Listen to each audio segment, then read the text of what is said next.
Now we are continuing with the sine function, and for the sine function we are going to apply like in the cosine function. I'm going to choose some x values, and we are going to find y is equal to sine x. I try to explain it, the cosine graph, this one, and here again we are going to choose the quadrantal angles, which is 0 degree and pi over 2, pi, 3 pi over 2, and 2 pi is going to be, these are the quadrantal angles, and y is equal to sine x. So y is going to be equal to sine 0, and if you remember, the 0 degree is here, and 0 is going to be for the sine, the second one here. The color is not okay, maybe the second one is going to be, and it's going to be here, this one is going to be 0. Sine 0 is equal to 0, so y is going to be equal to 0. The first coordinate, then it means it is equal to 0, and 0 is going to be.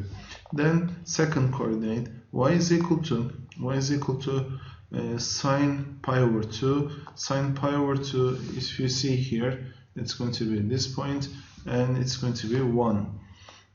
And here y is equal to 1 is the another coordinate, and we are going to find pi over 2 and 1.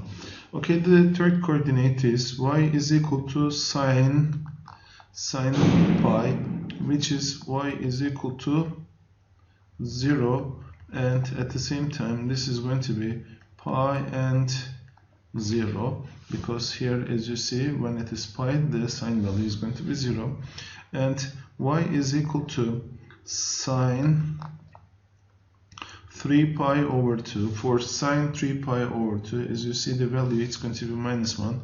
Y is equal to minus 1. That's why 3 pi over 2 and minus 1 going to be. Y is equal to sine 2 pi. This is the last one.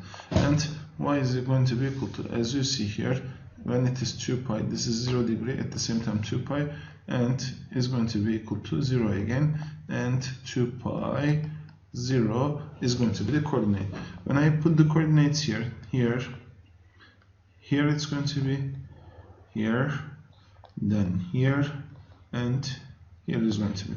So when we draw the curve function here, the graph, it's going to be something like this. Here I couldn't draw. Here, then like this, then like this, and here. As you see, sine and cosine functions similar, only the starting point is different. Here it starts from 0, and it makes this in 2 pi unit. If you remember also the period, which is 2 pi over a, which is equal to 1, and it's equal to 2 pi. So in this period it's completing its action. After 2 pi unit, it's going to repeat its graph, and here I try to show that one. In 2 pi unit, it's completing its graph, then it starts again, and it makes the same figure. Here also the same figure, and here also the same figure. Okay, if we try to draw the graph of the sine function, but this time it is sine 4x, and firstly we have to find the t. T is going to be equal to 2 pi over absolute value of a, which is equal to 2 pi over 4, and that's equal to pi over 2. What does it mean? This graph complete its action in 2 pi unit. The same graph, this is going to be first, let me draw that one. This is the sine x graph, you remember from the previous figure, and this is going to be here, which is let me change the color here, and I can make it white, I think. Here this is going to complete its action in pi over 2 unit. Here the same graph, but it's going to complete its action in pi over 2 unit, and here the figure is going to be Okay, yes, exactly like this it's continued. Then here, if I get this one, and if we continue to this one here,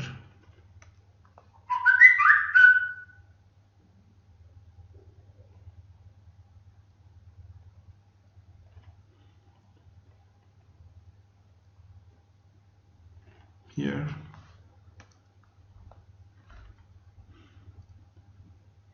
the graph approximately it's going to be something like this.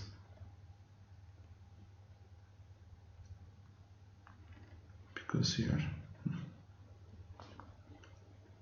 should pass through in every